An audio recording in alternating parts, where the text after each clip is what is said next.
So we all know how good tracking is on the DJI drones, like the Mini 4 Pro, the Air 3, the Mini 3 Pro, and the rest of them that do tracking. But can we trick it? Can we fool it? It's not in the center of the screen. Let's do this.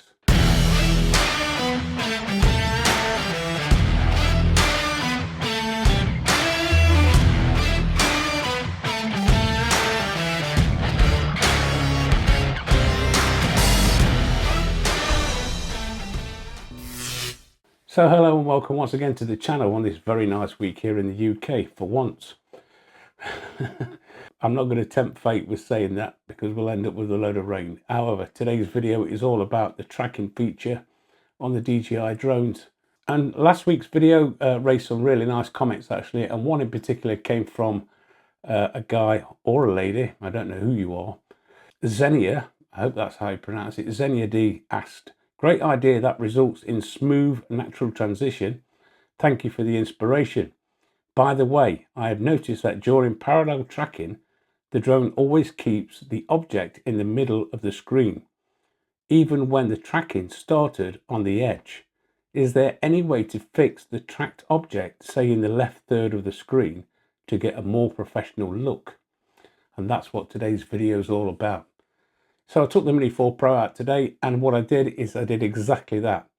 So let's get straight into the video and see if we can actually trick it and move it around the 2/3 part of the screen. So as with any tracking video, obviously we first need to draw a box around the subject, which is me, as you can see. I'm just going to put it into parallel mode. Now if you don't touch the controls when you click go, the drone will automatically spotlight round, although you're in tracking, and bring you into the center of the screen. And this is what we're going to try and fool. So if we just try and yaw, it's still keeping me in the center of the screen. So the easy way to do this is to take the drone away, as you can see, as I'm doing just here, and that will make the subject smaller. And now if I yaw around, that tracking green box is actually tracking me now, and as you can see, it's now stayed in almost the lower 2/3 of the grid lines. So as you can see, that's tracking me absolutely fine. And what you can do, you can zoom in as well and zoom out, and it should pick you back up. I think with me only walking at a certain pace, it's able to keep up with me. Now I don't know what this would be like if you was doing this in a car. Maybe that's something I can do in another video. So all I'm going to do now is I'm going to use the gimbal. By rotating the gimbal down, you can see that it's actually putting me in that middle third position, and you can see that it tracks me absolutely spot on. So it depends where you actually get yourself in the frame as to where it's going to track you from, and I think that's doing a pretty good job. Like I said, the question was asked, and I thought I'd come out and try this method and see if I can get it to trick it. Now whenever you stop walking, I think you saw there where the drone kind of like hovered and then zoomed in and out on me, and it was picking me up again. So all I'm doing now is yaw into the other side, and I'm going to walk back the other way. So still in parallel mode, and that's in the right middle section of the screen, as you can see on the 2/3 grid, and that's keeping it absolutely bang on. So moving on once again, I am going to use the gimbal control and just tip the gimbal down even further, and that will put me into the top right section of the grid. And then we'll try tracking once again along the path, and we should find that will track me and keep me in that top section, that right top section of the grid. Drone's just making its way out to adjust itself. I think this is quite good actually, quite useful.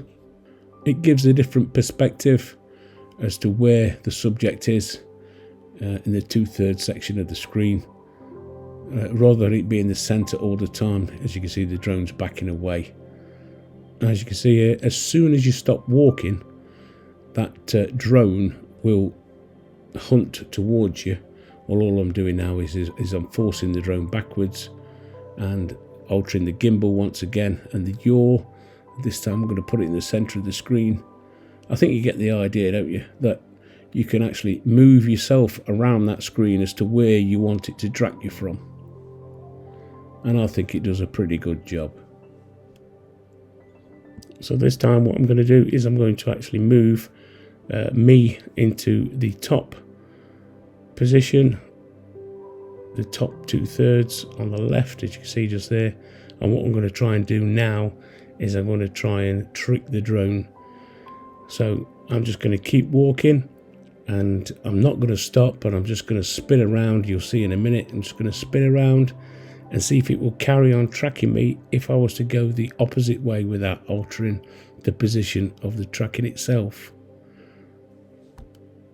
And as you can see just here, as I turn around and walk the opposite way, the drone backs off a little bit. It then refocuses, keeps me in the frame, keeps me exactly where I was in the frame at the time of starting it, and it works absolutely spot on. What happens if you used to go into spotlight mode? Well, we covered this last week, so I thought I'd just drop this in once again and show you that that drone will just pivot and it will track you up wherever you're walking. It will track you as far as it can see you. So another use of spotlight mode once again.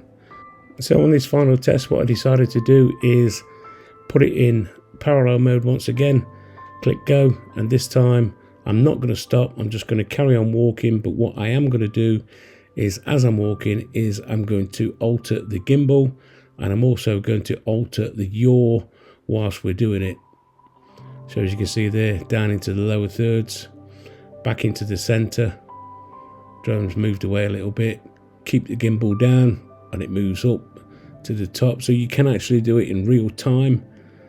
And then if I start to yaw the aircraft once again, basically what that's doing is it's moving away the focus from the center.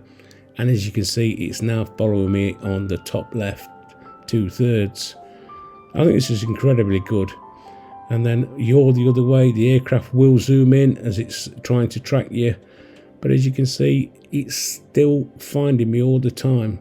So by moving the gimbal and the yaw, you can actually put yourself wherever you want to put yourself in that 2/3 grid.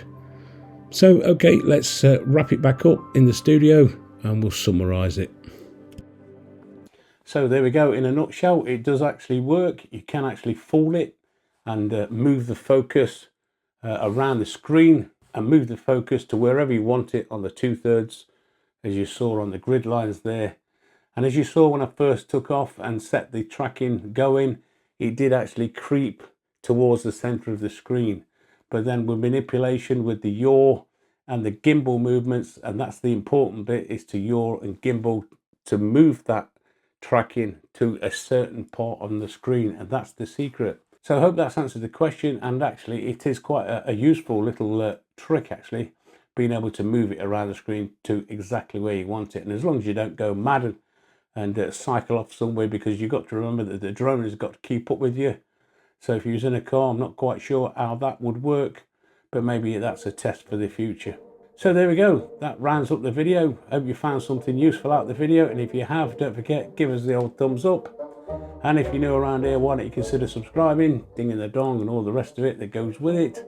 And you might like to watch those couple of videos I've chosen for you over there, and if you do, I shall see you over there. Thanks for watching. We'll see you in the next video.